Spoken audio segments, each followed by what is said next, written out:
اس photo کو ایک بار آپ غور سے دیکھو. یہ ہے آج سے قریباً 300 سال پہلے کی سلیوری، جہاں پر لوگوں کو جنگ جیتنے کے بعد یا پھر ان کو پنشمنٹ کے طور پر ایک زنجیر، چین یا بیڑیوں کے ساتھ قید کیا جاتا تھا. اور اب آپ اس فوٹو کو دیکھو، یہ ہے ماڈرن ڈیز کی غلامی، جہاں پر لوگوں کو کسی جرم میں نہیں بلکہ انہیں ان کی انکم کلاس دیکھ کر کسی زنجیر سے نہیں بلکہ ان کی اپنی سوچ سے قید کیا گیا ہے. انہیں اس طریقے سے قید کیا گیا ہے کہ انہیں اس بات کا علم ہی نہیں کہ وہ ایک سلیو ہیں. اور یہی ہے آج کے دور کی سلیوری. اس میں آپ کو لگتا ہے کہ آپ کی لائف کا کنٹرول آپ کے ہی ہاتھ میں ہے. آپ کو لگتا ہے کہ آپ نے جاب اپنی مرضی سے کی ہے. آپ کو لگتا ہے کہ آپ اسکول اپنی مرضی سے جاتے ہیں. لیکن ایسا نہیں ہے. نہ ہی آپ کی لائف کا کنٹرول آپ کے ہاتھ میں ہے اور نہ ہی آپ اپنی مرضی سے کوئی جاب کرتے ہیں، بلکہ آپ کو کوئی اور کنٹرول کر رہا ہے. لیکن کیسے؟ کیا آپ ایک دن کے لیے، صرف اور صرف ایک دن کے لیے اپنے باس کو بنا بتائے اپنے کام سے چھٹی کر سکتے ہیں؟ بالکل نہیں. کیونکہ آپ کو پتا ہے کہ اگر میں نے ایسا کیا اور اپنے باس سے یہ کہا کہ کل میرا موڈ نہیں تھا کام کرنے کا، تو اگلے دن آپ کے آفس میں آپ کی ٹیبل پر ایک لیٹر پڑا ہوگا جس میں یہ لکھا ہوگا کہ dear employee you are fired. کیونکہ یہاں آپ باس نہیں ہیں. نہ ہی آپ اپنی مرضی سے چھٹی کر سکتے ہیں اور نہ ہی کام پر اپنی مرضی کے کپڑے پہن سکتے ہیں. اس دن جب آپ گھر واپس آؤ گے تو ڈپریشن کا شکار ہو چکے ہوگے. کسی سے ٹھیک طریقے سے بات نہیں کرو گے، خود کو کوسو گے، دوسروں پر چلاؤ گے، صرف اور صرف اس ایک چھٹی کی وجہ سے. اسی لیے دوستوں، جو آج آپ کو فائنینشلی کنٹرول کرتا ہے اسی کے پاس ہی آپ کی لائف کا کنٹرول ہوتا ہے اور آپ اسی کے ہی غلام ہوتے ہو. اس دنیا میں ٹاپ 1% لوگ ہی دنیا کے 99% لوگوں کو کنٹرول کرتے ہیں. اور یہی لوگ ڈیسائیڈ کرتے ہیں کہ آپ کتنا کماؤ گے، کتنا خرچو گے، کیا کھاؤ گے، کیا دیکھو گے، کیا پہنو گے، کیا بنو گے. یہ سب کچھ اس میٹرکس میں آلریڈی ڈیسائیڈڈ ہے. لیکن اس میں آپ کی کوئی غلطی نہیں ہے، کیونکہ ابھی آپ پیدا بھی نہیں ہوئے تھے کہ آپ کو اس میٹرکس کا حصہ بنانے کے لیے پلاننگ کی جا رہی تھی. کیونکہ جب آپ کے پاس اس دنیا کے بارے میں کوئی زیادہ نالج نہیں تھا کہ یہ دنیا کیسے چلتی ہے، تبھی سے ہی آپ کو اس دلدل یا اس ٹریپ میں پھنسایا گیا ہے، جہاں آپ کو وہی سیم اسکرپٹ، وہی سیم باتیں بار بار سنائی جاتی ہیں جو آپ کے آس پاس دوسرے لوگوں کو سنائی جاتی تھی. کہ اگر زندگی میں کامیابی چاہیے تو پڑھائی پر دھیان دو، اچھے مارکس لاؤ، اچھے کالج یا یونیورسٹی سے گریجویٹ ہو کر ایک اچھی سی جاب کرو. لیکن کیا آپ نے کبھی اس بات پر غور کیا ہے کہ جو انسان آپ کو یہ ایڈوائس دے رہا ہوتا ہے وہ خود کتنا سکسیسفل ہوتا ہے؟ وہ بھی تو اسکول میں گیا تھا، کالج گیا تھا، اس نے بھی ڈگری لی تھی اور وہ بھی تو جاب کرتا ہے. تو پھر وہ انسان سکسیسفل کیوں نہیں ہے؟ کیونکہ وہ خود بھی اسی میٹرکس کا ایک حصہ ہے.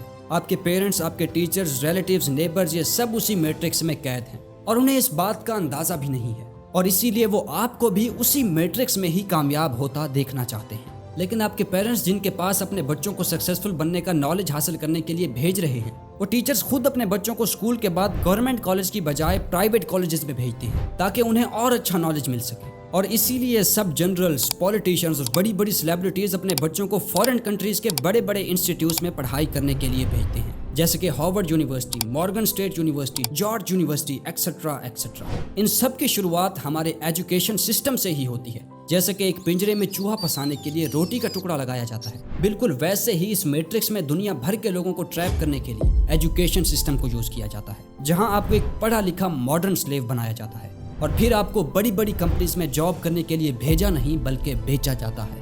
لیکن کیا آپ کو پتا ہے کہ آپ کو اس میٹرکس میں پھنسانے کے آئیڈیا کی اصل شروعات کب ہوئی تھی؟ تو آگے کی کہانی بہت انٹرسٹنگ ہونے والی ہے، تو اسی لیے ہر ایک بات کو غور سے سنو.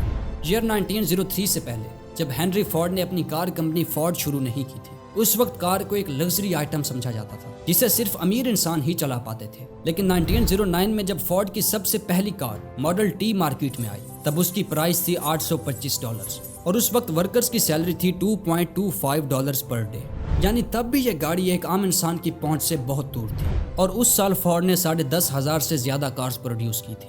لیکن ایئر 1925 کے آخر تک فورڈ نے اپنی ماڈل ٹی کی پرائس $825 سے $265 کر دی اور اس سال کے آخر تک سال 1909 کے مقابلے میں فورڈ 200 گنا زیادہ گاڑیاں پروڈیوس کر رہا تھا.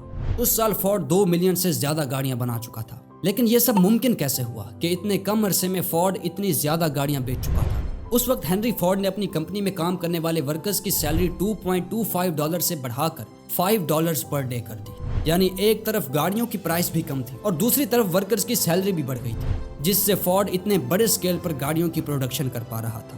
جب اس بات کا پتہ دوسری کمپنیز کے ورکرز کو چلا تو اگلے دن ہائی لینڈ پارک کے فورڈ آفس میں 10,000 سے بھی زیادہ لوگ فورڈ کمپنی کے لیے جاب کرنے پہنچ گئے، جہاں پر انہیں کمپنی کی طرف سے پہلے اچھی طرح ایجوکیٹ کیا جاتا تھا اور بعد میں انہیں ایک قابل ورکر بنا دیا جاتا تھا، جو کہ فورڈ کے لیے کافی زیادہ ایکسپینسو بن چکا تھا.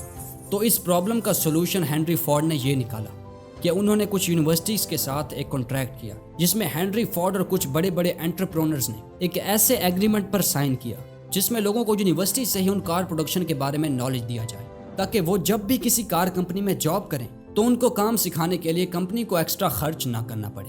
اسی لیے انہوں نے ایک پراپر ایجوکیشنل سسٹم بلڈ کیا تھا اسپیشلی ورکرز پروڈیوس کرنے کے لیے۔ اور جب انگریزوں نے برصغیر پر قبضہ کیا تھا تو وہ بھی برصغیر میں یہی ایجوکیشن سسٹم لائے تھے کہ جس سے ورکرز بلڈ کیے جا سکیں، اور آج بھی ہم اسی ایجوکیشن سسٹم کا ہی حصہ ہیں جو آج سے 150 سال پہلے بنایا گیا تھا۔ اب ان پکچرز کو آپ غور سے دیکھو، یہ ہے 150 سال پہلے کا فون اور یہ ہے آج کا فون، یہ ہے 150 سال پہلے کی کار اور یہ ہے آج کی کار، یہ ہے آج سے 150 سال پہلے کا کلاس روم اور یہ ہے آج کا کلاس روم۔ اس سارے عرصے کے دوران سب کچھ بدلا ہے سوائے اس ایجوکیشن سسٹم کے۔ اس ایجوکیشن سسٹم میں کچھ بدلا ہے تو صرف پڑھنے والے اور پڑھانے والے لوگ۔ یہ ایجوکیشن سسٹم ورکرز پروڈیوس کرنے کی ایک فیکٹری ہے جس میں آپ ایک کوالیفائڈ ورکر بن جاتے ہو اور آپ کی کالج ڈگری آپ کا ایک سرٹیفکیٹ ہوتی ہے جس سے یہ ثابت ہوتا ہے کہ آپ کسی پرٹیکولر فیلڈ میں کام کرنے کے لیے ریڈی ہو۔ اپنی کالج ڈگری دکھا کر آپ یہ شو کر رہے ہوتے ہو کہ آپ میں وہ ساری کوالٹیز موجود ہیں جو کسی کمپنی کو ایک ورکر سے درکار ہوتی ہیں۔ لیکن جس انسان نے یونیورسٹیز کے ساتھ مل کر اس ایجوکیشن سسٹم کو بلڈ کیا تھا، اپنے لیے ہزاروں امپلائیز جنریٹ کیے تھے، اس کے اپنے پاس کوئی کالج ڈگری نہیں تھی۔ ہینری فورڈ نے ڈیفرنٹ بزنس کورسز جوائن کیے تھے لیکن ان کے پاس کسی قسم کا ڈپلوما یا ڈگری نہیں تھی۔ لیکن ہمیں بچپن سے یہی سکھایا جاتا ہے، اسکول جاؤ، کالج جاؤ اور ایک جاب کر کے سیٹل ہو جاؤ۔ بس یہی باتیں بار بار ہمیں سنا کر ہمیں ایک جاب کے لیے برین واش کیا جاتا ہے۔ لیکن سوال تو یہ اٹھتا ہے کہ آخر اس میٹرکس سے باہر نکلیں کیسے؟ How to escape this matrix? دوستو، ہمیں اس میٹرکس میں پھنسانے کے لیے سب سے بڑا رول پلے کرتا ہے ہمارا ایجوکیشن سسٹم۔ ہم یہ سوچ کر اس کا حصہ بنتے ہیں کہ شاید اس میں ہماری لائف اچھی طرح سے سیٹل ہو جائے گی، لیکن نہیں۔ جس چیز کو ہمارا سب سے بڑا ہتھیار ہونا چاہیے تھا وہی چیز آج ہمیں برباد کر رہی ہے۔ لیکن دوستوں، آپ کو اس میٹرکس سے باہر بھی یہی ایجوکیشن ہی نکالے گی، لیکن وہ ایجوکیشن نہیں جو آپ کو سکولز یا کالجز میں دی جاتی ہے، بلکہ آپ اس ٹریپ سے سیلف ایجوکیشن سے ہی آپ باہر نکل پاؤ گے۔ یعنی ایسا نالج جو آپ خود اپنی مرضی سے اپنے آپ کو دیتے ہو، نہ کہ وہ نالج جو آپ کو فورسفلی دیا جاتا ہے۔ آپ کو اپنے آس پاس ایسے لوگوں کو دیکھنا ہوگا جو کہ اس میٹرکس سے باہر نکلنے میں کامیاب ہو پائے ہیں اور اپنی لائف میں کچھ بڑا کر رہے ہیں۔ ایسے لوگوں کو آپ کو آبزرو کرنا ہوگا اور ان سے لیسنز لینے ہوں گے، اور اس میٹرکس سے باہر نکلنے کے لیے آپ کو یہ 2 کام کرنے ہوں گے۔ سب سے پہلا کام یہ کہ آپ کو ہر اس چیز سے دور جانا ہوگا، ہر اس چیز کو ریجیکٹ کرنا ہوگا جو آپ کو اس میٹرکس میں پھنساتی ہے، جیسے کہ سوشل میڈیا جس پر آپ کوئی کام کی چیز نہیں دیکھتے، پورن ویڈیوز جو آپ کی لائف کو برباد کرتی ہیں، گیمز جو صرف اور صرف وقت کی بربادی ہیں۔ ان سب چیزوں سے جو آپ کا ٹائم اور انرجی مانگتی ہیں، ان سب کو ریجیکٹ کر کے آپ کو اپنا ٹائم ایسے کاموں پر لگانا ہوگا جن سے آپ کو کچھ فائدہ ہو، جن سے آپ فائنینشلی انڈیپینڈنٹ ہو پاؤ۔ سیکنڈ سٹیپ ہے be a creator not a consumer. اپنے اندر ایک ایسا گروتھ مائنڈ سیٹ ڈیولپ کرو جس میں آپ کے پاس فائنینس تو ہو لیکن ساتھ میں فریڈم بھی ہو۔ ایسا نہ ہو کہ آپ کے پاس کہنے کو تو کروڑوں روپے ہوں لیکن ان کو سپینڈ کرنے کے لیے آپ کے پاس ٹائم ہی نہ ہو۔ ایک ورکر یا ایک سلیو چاہے جتنا بھی امیر کیوں نہ ہو جائے لیکن رہے گا وہ ہمیشہ ایک غلام ہی۔ اس لیے پیسوں کو نہیں بلکہ فریڈم کو چیز کرو۔ اپنے باس خود بنو، کچھ ایسا کرو جو آپ کو بہت سارا پیسہ تو لا کر دے ہی لیکن ساتھ میں آپ کے پاس آزادی بھی ہو۔ آپ اس سوسائٹی کے بنائے گئے رولز توڑ کر اپنے رولز خود بناؤ اور ایک ایسی زندگی جیو جیسی زندگی آپ جینا چاہتے ہو، جیسی زندگی آپ ڈیزرو کرتے ہو۔